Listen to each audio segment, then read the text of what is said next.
Hi everybody, welcome to this tutorial. Today we're going to be looking at Lightroom 5 and more specifically how to create and import development settings, and perhaps a little bit with regards how we can organise those, so a little bit easier to deal with.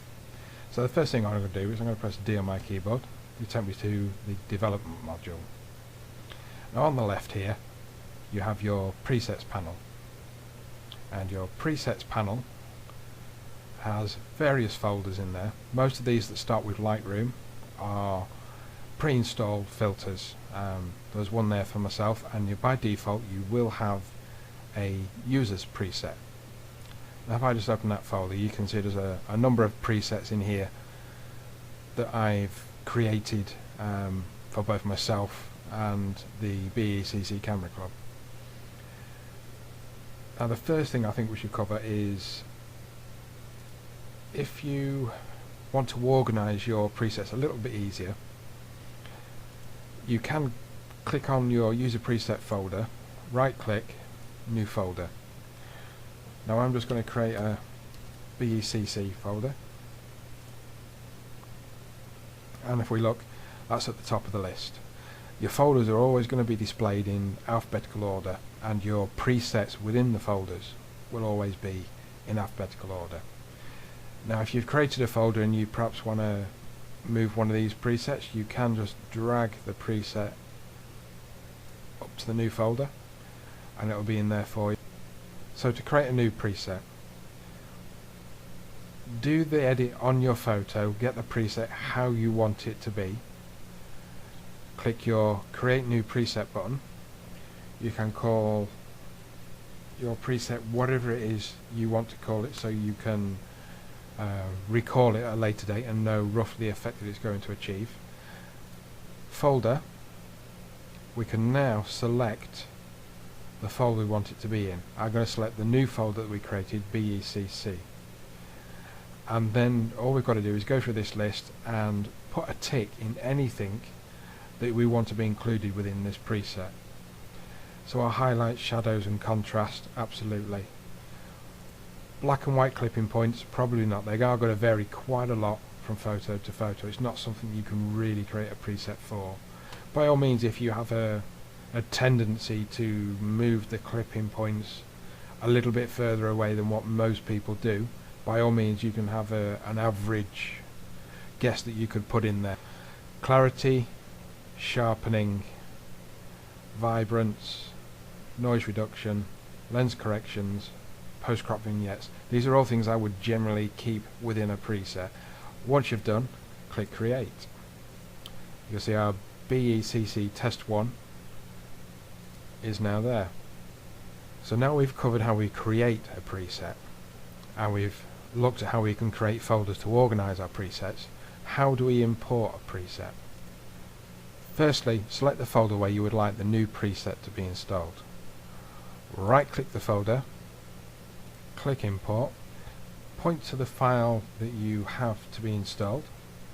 In this case I've put a copy of the file here just for the sake of the demonstration. Click open.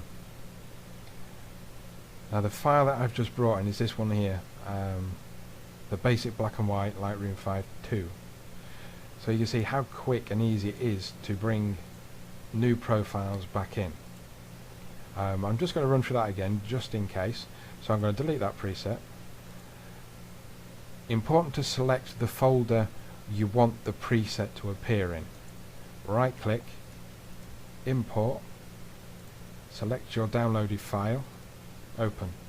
Your new preset is now within that folder. Just on a side note, if you begin to build up these presets and you end up with a fair old number in a folder, it can be quite difficult to find the one you're looking for.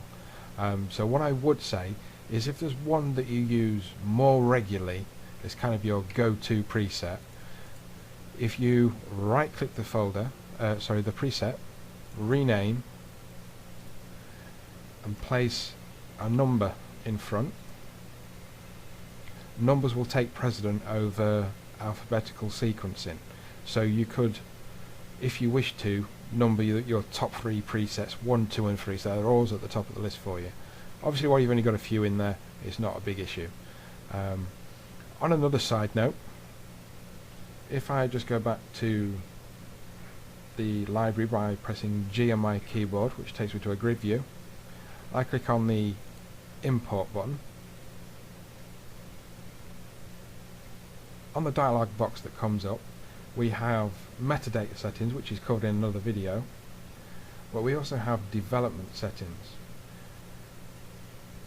And when you open this, you will see all the folders as you would in the development module, but what this allows you to do is to select a very specific development setting that you want applied to all of your photos during the import. And needless to say, there is probably never going to be one preset that's going to get it absolutely right for you, but it will put you in a lot better starting place and do some basic changes that you don't have to do anymore. For example, a basic import that I would use would have small corrections such as lens correction, chromatic aberration reduction, sharpening, noise reduction, an increase to contrast and vibrance, perhaps a slight tweak down on the highlights and the shadows up. All these small changes you can put into a preset and apply it during your import. So when you go into the development module, at least some of the basic legwork has been done for you. Now if you're a BECC member, there is a collection of basic import presets that you can download from the download page.